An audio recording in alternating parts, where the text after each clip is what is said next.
പ്രദേശത്ത് സ്ഥിരം അക്രമങ്ങൾ നടത്തുന്ന പ്രതികൾ നാട്ടുകാർക്കേറെ തലവേദന സൃഷ്ടിച്ചിരുന്നു.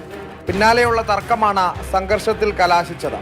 പൂക്കോട്ടുംപാടം സ്വദേശി ഷാഫി, ചോക്കാട് പന്നിക്കോട്ടുമുണ്ട സ്വദേശികളായ ഫായിസ്, ജിഷാൻ, ഉമൈർ എന്നിവർക്കാണ് പരിക്കുപറ്റിയത്. ഇവരെ നിലമ്പൂർ ജില്ലാ ആശുപത്രിയിൽ പ്രവേശിപ്പിച്ചു. ഷാഫി, ഫായിസ് എന്നിവർക്ക് തലയ്ക്ക് പരിക്കേറ്റതിനാൽ കോഴിക്കോട് മെഡിക്കൽ കോളേജിലേക്ക് മാറ്റുകയായിരുന്നു. കാപ്പ, പോക്സോ അടക്കം നിരവധി കേസുകളിലെ പ്രതികളാണ് പരിക്കുപറ്റിയ യുവാക്കളെന്ന് പോലീസ് അറിയിച്ചു. കാളികാവ് പോലീസ് പരിക്കുപറ്റിയ ആശുപത്രിയിലുള്ളവരുടെ മൊഴി രേഖപ്പെടുത്തി വിശദമായ അന്വേഷണം ആരംഭിച്ചിട്ടുണ്ട്.